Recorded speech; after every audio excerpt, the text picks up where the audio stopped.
Well, first of all, thank you very much for inviting us along. What a brilliant event that you've put on here in Colwall.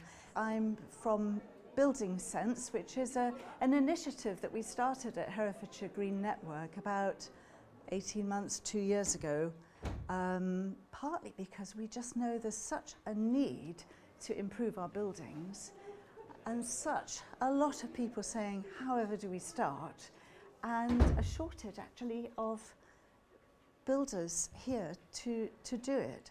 So it would be interesting to get a sense of, from those of you who are in the audience, of who's already done a retrofit project, who knows exactly what it is, who's not started. So if you've not started, but you're pretty interested, would you put up your hand? Oh, that's good. And if you're an old hand and you've done this, please would you put up your hand? Okay, we've got a few. And if you're just kind of curious about what it is? Yes? Oh, good. Okay, that's lovely. Well, all I can say is it's a heck of a lot easier to talk about than to do. And what we need to do is change that.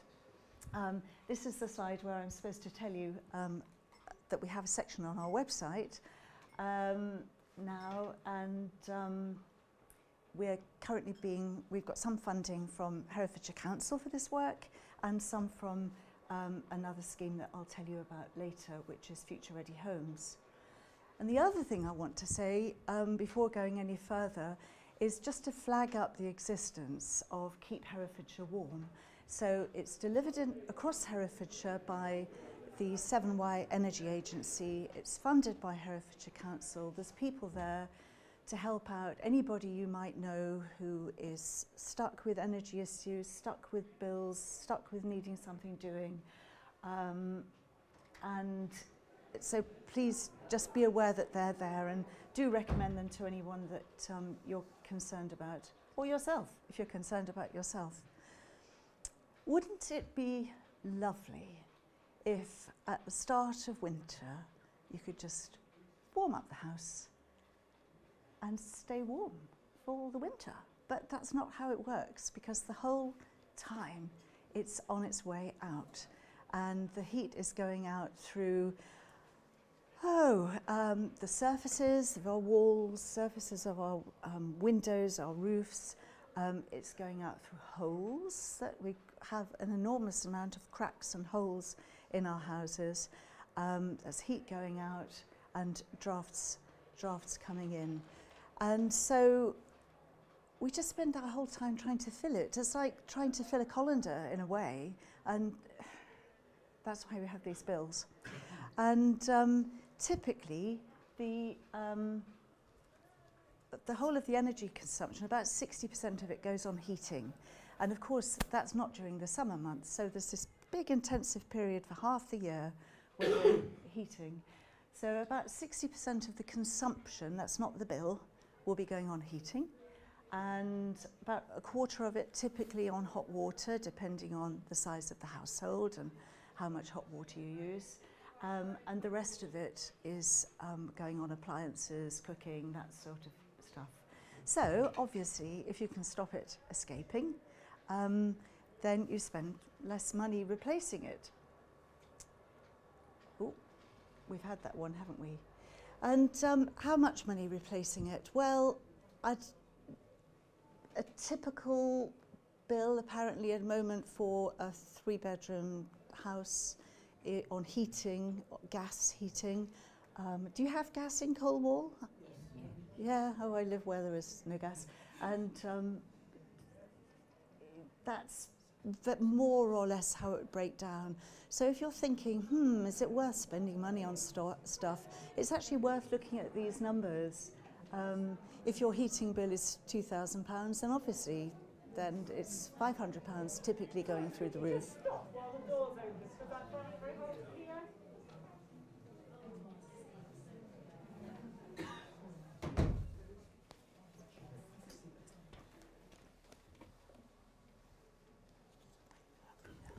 Sorry.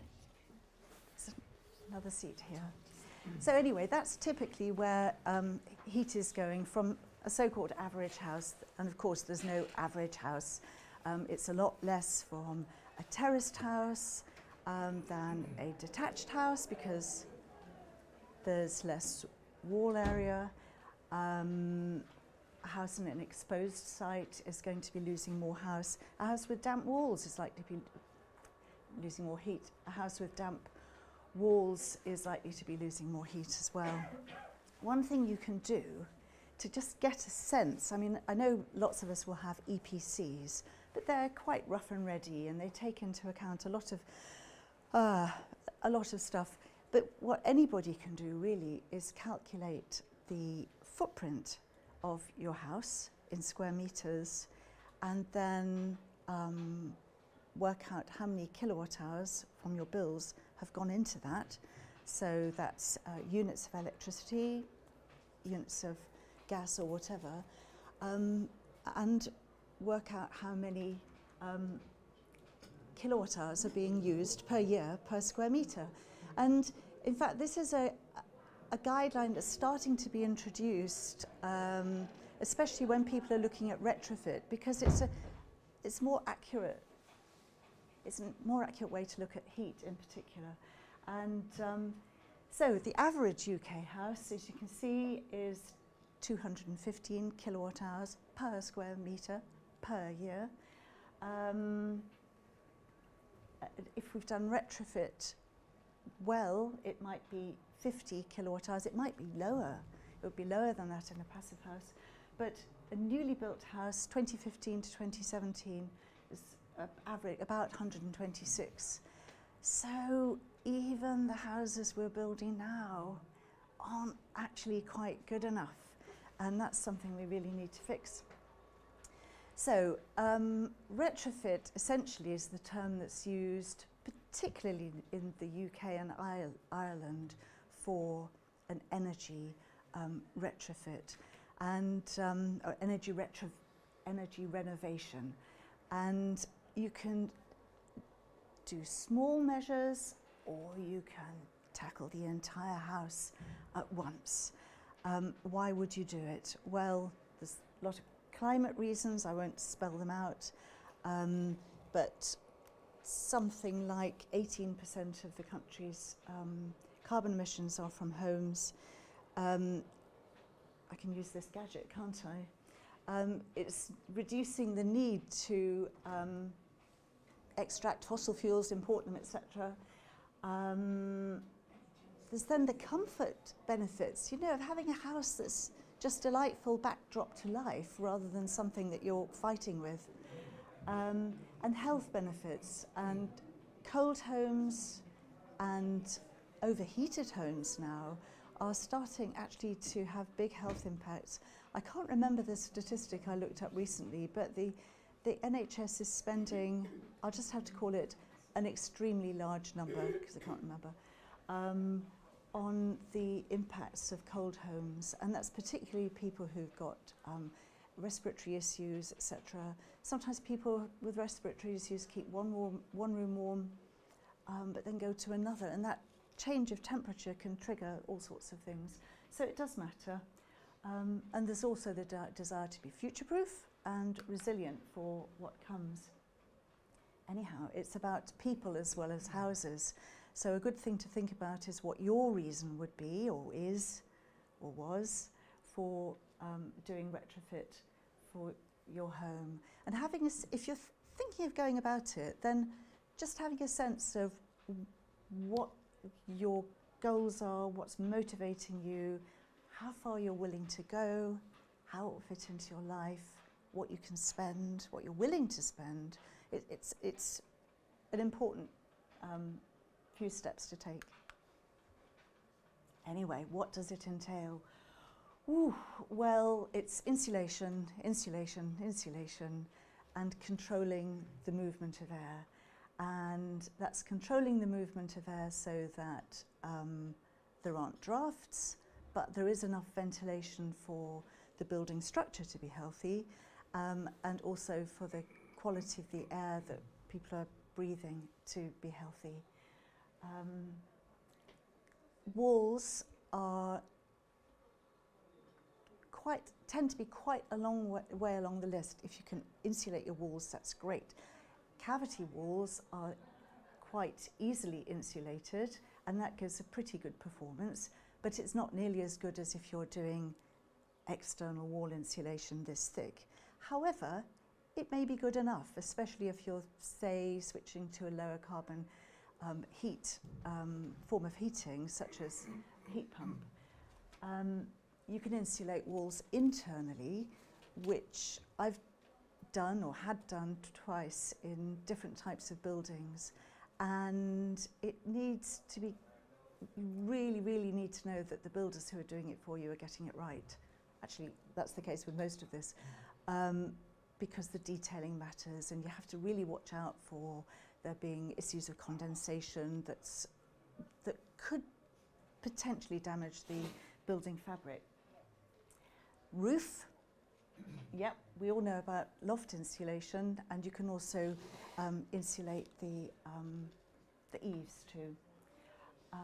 Floors can be done, windows, etc. If you can really cut down on drafts, then introducing some mechanical ventilation is often recommended. Some experts hate it. It's not something that we've done in our house. There you go. We'd have a lower carbon house if we had. You can switch your heating form, and then the other things that people look at are reducing water consumption and then putting in some on-site renewable generation, so typically PV. I think I've got a pointer here. Let's see. Oh, no, that was wrong. Whew, okay, pointer. Big button. Middle one. Yes, there we are. So, there's all sorts of houses that Retrofit can work on. There's a few examples here, mostly of buildings that I know myself. So here we've got a Herefordshire stone cottage and barn. That's where I live. This one I think is in Gloucestershire. Quite a typical kind of 60s, maybe 70s building. A Georgian one. This is a friend's Victorian house in North London, and this is the rear of another Victorian property. So I'll just tell you what's been done to those, to the best of my knowledge. I'll start here with Sarah's super home. So that's a Victorian house that has had basically the works. There is internal wall insulation in most of the rooms. She's been unable in this conservation area to get permission to do external wall insulation on this flank, which would be really useful. But because it was important to preserve the appearance of the house and the character, the front is internally insulated, and all of the what do you call it, the Victorian cornices and so on were replicated to match what was there before. And I've done that. It's not as expensive as you might think. So that's got double and triple glazing, it's got a solar roof, it's got an insulated floor, it's got water management, and she reduced her carbon emissions by about 65% through these measures, and that was done quite a long time ago. This one here has got cavity wall insulation, roof insulation, new windows, and I think low carbon heating, I'm not sure. This one has internal wall insulation up to some point, I'm not sure what, but they've got these windows that can get really quite tricky in conservation areas, but there are ways to treat those in a with secondary glazing, and that won't perform as well as super duper triple glazing, but it can do a really good job and help balance the climate and character and so on.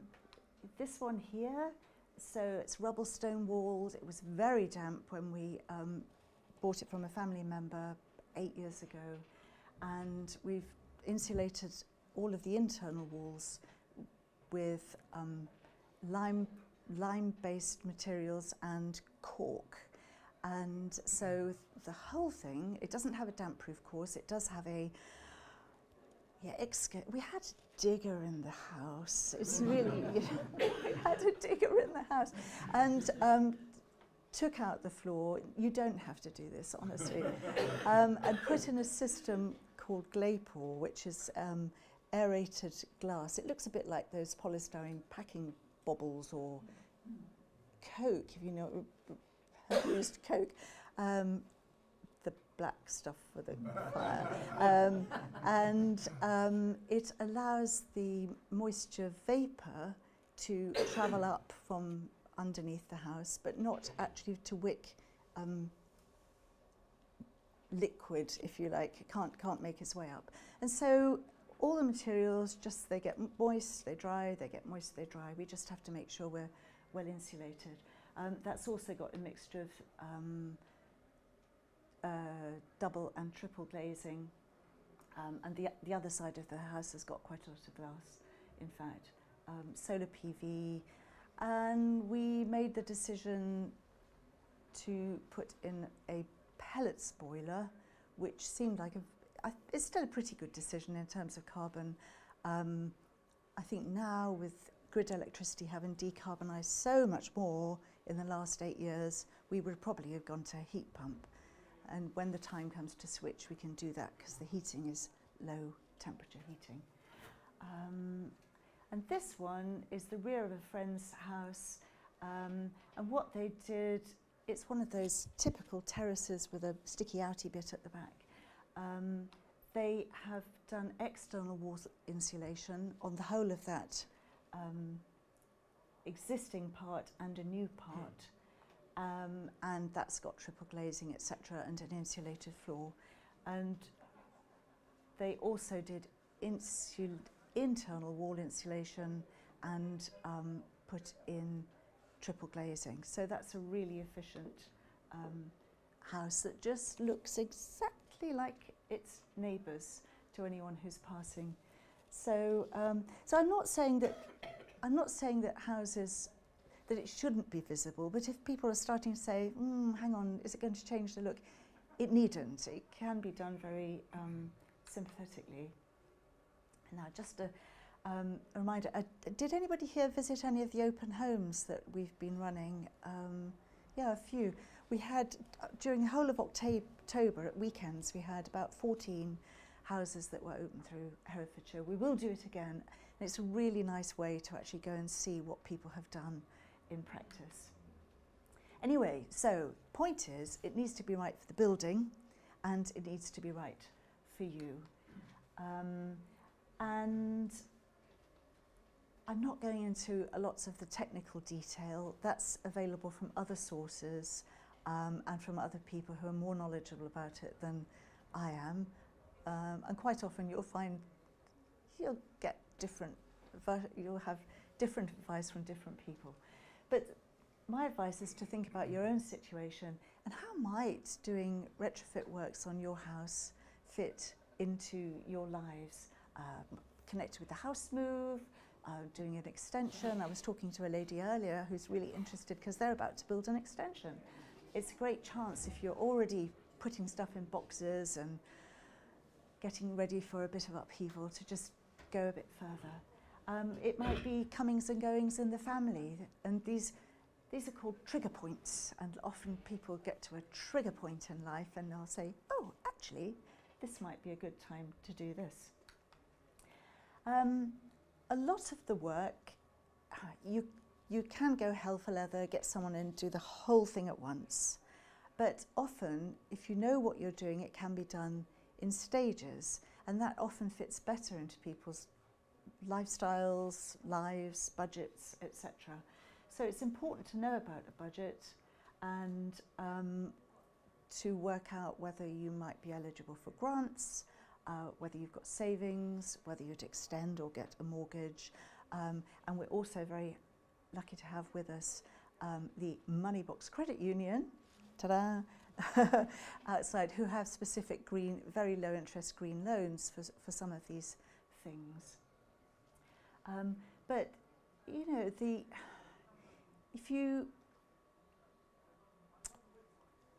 delivering what's called a deep retrofit, where you essentially tackle the entire house. It's likely to be over £50,000. If somebody's in a big city with high property prices, that's a smaller proportion of the property value than if you're in Herefordshire. So it's, you know, it's really important that we think of the value and affordability. But whatever you plan, I do recommend, and this is where I hold up my whole house plan from a different house, but I left it on our stand. It's worth getting something called a whole house plan. And there, an expert will come round. In Herefordshire, there are a few. It's hard to find them online. Oh, hang on. There we go. We have got good, there we are, that's it. This Waxwing Energy is doing them to a high standard. 7Y Energy Agency has a range of different ones at different levels that can be done. And what they do essentially is come round, investigate your house, investigate you, and come up with a range of recommendations and different options and a time scale, so that even if you decide that all you're going to do is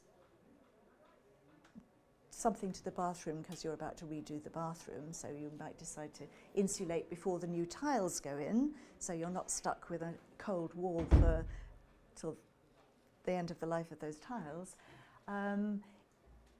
If you've got a whole house plan, it means that that little bit of work will fit into the bigger picture, because what we want to avoid is people doing one thing and then having to undo it in a year or two's time. So just think of, you know, when they fix the road and then someone comes along next week and they dig it up. It's not what we want to be doing with houses. So there are other people available. These are just the ones that I personally, or we at Building Sense, have come across, and we'd love to know about others. If you've worked with them and can recommend them, please do tell us. Or there's our scheme called Future Ready Homes, and we've got information about that on our stand in the exhibit area. This is being delivered. It's funded by something called the Energy Redress Fund, which basically means energy companies make available funding for good and useful purposes. So the Marchers Energy Agency and 7Y Energy Agency are working together on this with some community groups such as our own. We're what I call the tambourine department, to let people know about it. And what we're working on essentially is a kind of learning phase, a beta version, if you like, of a plan for being able to deliver large-scale retrofit across the Marches area. So at the moment, what are available, everyone's welcome to apply, not everyone will be successful, are free energy service surveys and whole house plans, and then some follow-up support if you decide to go ahead. What the project is looking for is a wide range of different types of building, because we want to learn from the experience, different locations, different situations. But if you're fairly serious, please do apply, because that's a great chance for you to get a free survey and whole house plan, and a great chance for the project to be learning. Here you are. This is what I should have remembered I'd written. I'll let you read it. And this is on the website. There's a, if you Google Future Ready Homes or search for it by other means, you should be directed either to Marchers Energy Agency or the option of 7Y, and for Herefordshire it's 7Y Energy Agency is delivering it. So what's it like when you actually get started? So just a few pictures. Here we are, nice and easy loft. So you've got your rafters, insulation going in between, and then another layer usually across. There are ways of doing it so that it's more draft-proof. Draft-proof to an extent is good, but we have to make sure that the timbers don't start to get moist and potentially rot. But I think everyone's familiar with that, and everyone will have had their roof topped up lots, I hope. If you're doing something like this, and look, there's lots of different materials. This is a material that's probably oil-based. This particular one is sheep's wool. There are other things that are using. I mentioned cork. Something that's quite widely used as well is a wood fibre board, which is a bit like kind of pin board but thicker. There's a whole host of them, and most of them have their proponents. Most of the people whose advice I particularly respect tend to recommend the natural materials or ones that have got good vapour permeability, so that you minimise those condensation or whatever issues. This is something that can be done, and again needs to make sure that there's a good flow of air. You can go under floors. There's different ways of doing that. Some are more, some are less airtight, but essentially you can take up the floorboards and fill the gaps in between and then replace them. Alternatively, you can also work on top of the floorboards by putting in layers and possibly a layer of parquet or something like that, or filling the gaps with a very simple product and using rugs. Let me just check the time. I've gone on too long. And this is internal wall insulation going in a building. So it may end up, some systems will involve some, what do you call them, laths on the wall, that's not the word, that you fill the gaps between, and some are a directly adhered system. Anyway, that's the sort of thing that goes on. And I should say, if you're doing external wall insulation, there are issues to do with how much roof overhang you've got, and is there room for extra insulation under the eaves. Sometimes it's a matter of extending the eaves. The same thing happens if you come to the window ledges. You can't have all the drips going off the window ledge inside the insulation, so there are little metal extenders. Going around external pipe work, ducting, it just means it's a little bit more complex than it would be if it was a Lego house. Right. So as I said, if you're doing it in stages, they need to be in a logical order. Don't want to have any kind of regrets about, oh, I wish we'd used a different material, wish we'd used a different builder, wish we'd waited with that, whatever it might be. So finding people who really know is hugely important, and it's really not that easy to find them. Unfortunately, what we are doing with Building Sense is, not yet. What we are doing with Building Sense is, with some funding from Herefordshire Council, starting to get more builders trained specifically in retrofit. So we're taking pretty much baby steps. We're also planning a conference in the new year for everyone who's involved professionally in this field to get together to see what the training needs are and share information about courses. Sometimes for mad people who dig up their floor, etc., it can mean doing this to your house, but it doesn't have to be this way, honestly.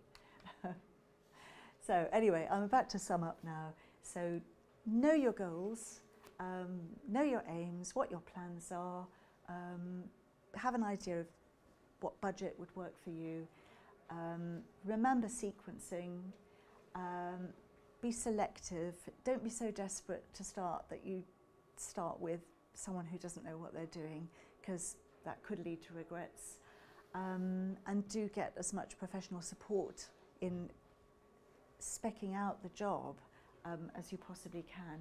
And if you can get impartial advice, so not from someone who's trying to sell you something, that is great.